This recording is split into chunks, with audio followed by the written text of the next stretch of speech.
I made the decision to have a sip of water in the living room since I couldn't sleep. Midnight has arrived. Trying not to make any noise as I descended, I was shocked to see that the lights were on. My son, his wife, and my husband were whispering to each other. "Have you noticed that? How frantic she appeared in her attempt to win our approval. It's very pitiful." My kid said, "Yeah, that was a funny look on her face when she saw the leftovers in the trash." Even though the croquettes and fried chicken weren't all that good, I nearly started laughing when she asked if we liked them. They called me worthless, made fun of me, and ridiculed me. Though I realised that things had gone too far for that, I prayed it was simply a terrible dream. I was at my breaking point. I had been neglected non-stop since my son and his wife moved into the new house we constructed a few months ago. With sinister grins, all three of them would glance at me. I used to feel angry and sad, but now I've stopped feeling anything. Making the decision to leave the house didn't take long. I went back to my room in silence and began searching for a short-term rental. I prepared the necessities for a suitcase the following evening after work. My spouse, my son, and his wife called me after I moved into the temporary apartment. "Mum, please return now. I had intended to take you out to supper this evening. Please return later." "Hey, how are you doing? Come home right now and stop being so obstinate." They were all chanting "Come back" at the same time. As I responded, I reviewed everything that had transpired. Lisa is my name. In addition to my full-time job, I oversee the home. Thomas, my spouse, is employed as well, and he regularly brings up his subordinates at the breakfast table.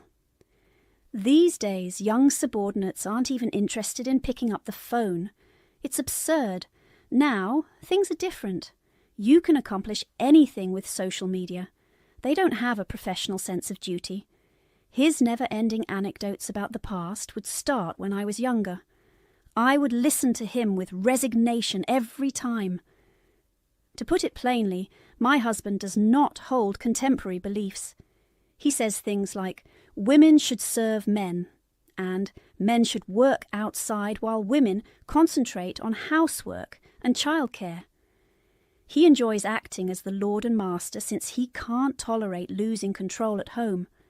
He objected to the concept of my becoming a working wife when our kids were married and moved away. However, I was able to persuade him to allow me to work. He began talking excitedly, but I responded to his remarks about the new house we were hoping to construct with a lackluster tone.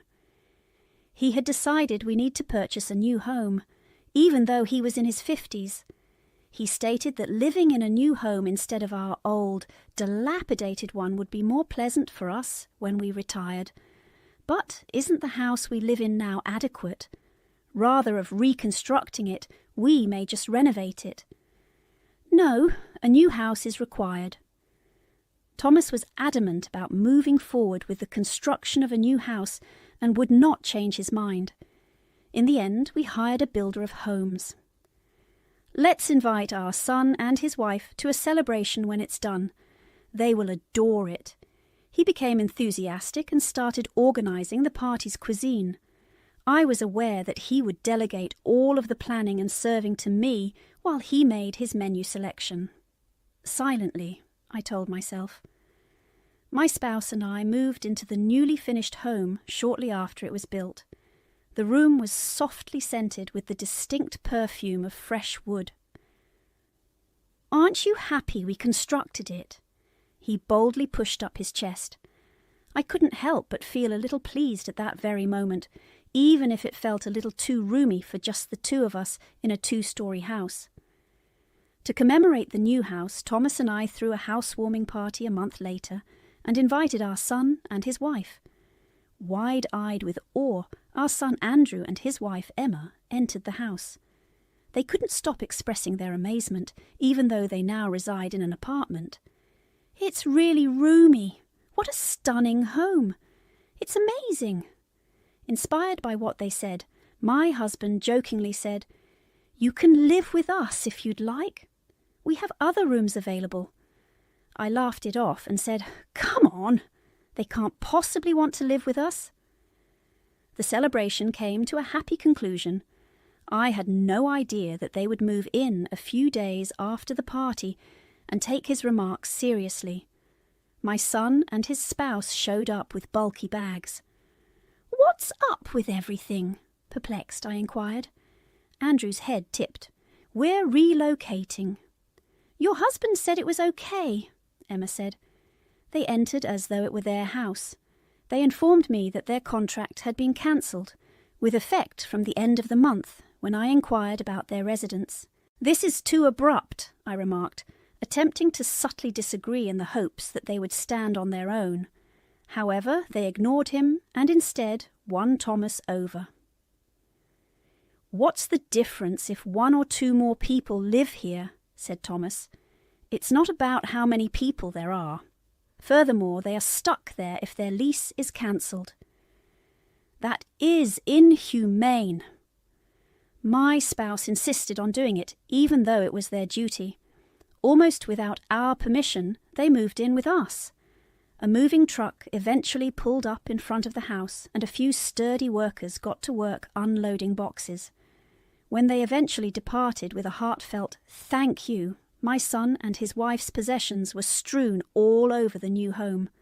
But, rather of cleaning up, the two of them kicked back in the living room and fiddled around with their iPhones.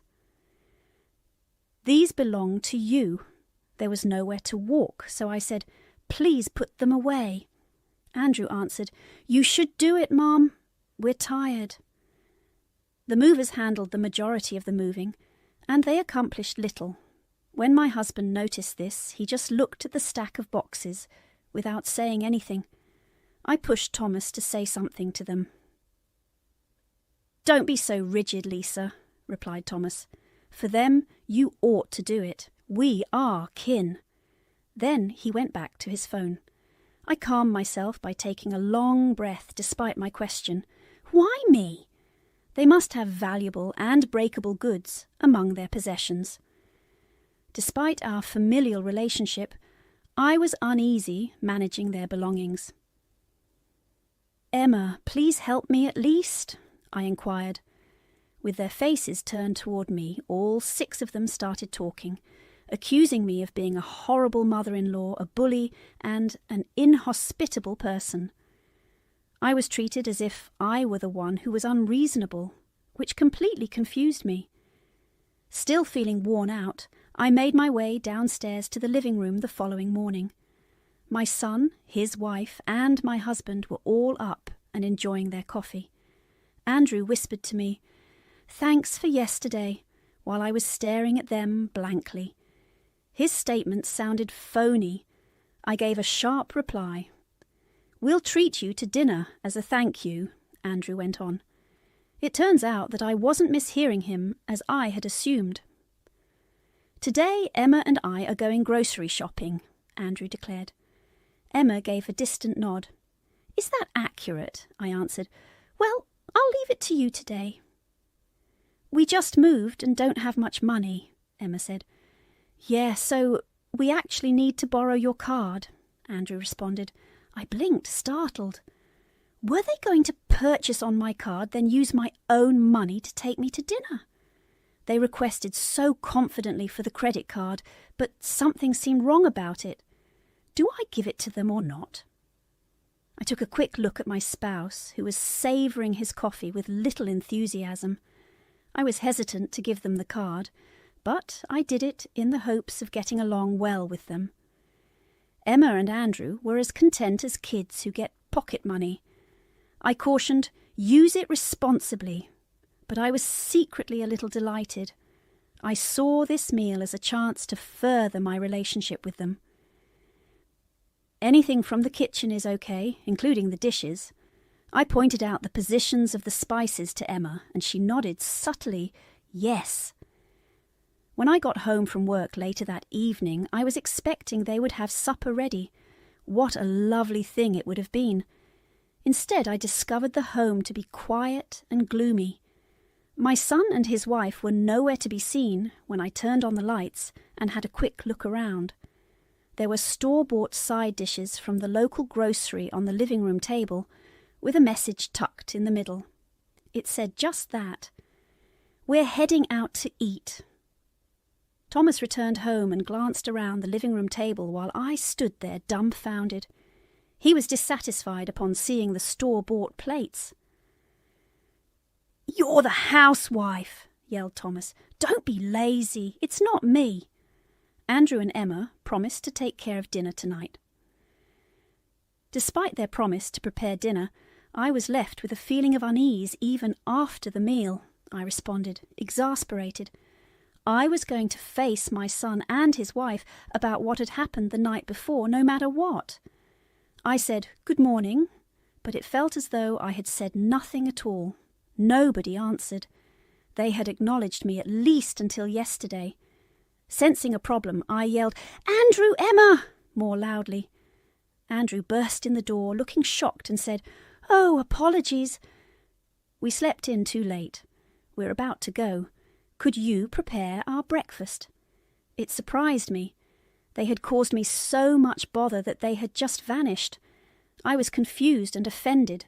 With a troubled heart, feeling overtaken by the circumstances, I prepared breakfast. The idea of moving out of the house and into a temporary apartment was the only comfort I had. I prepared to get out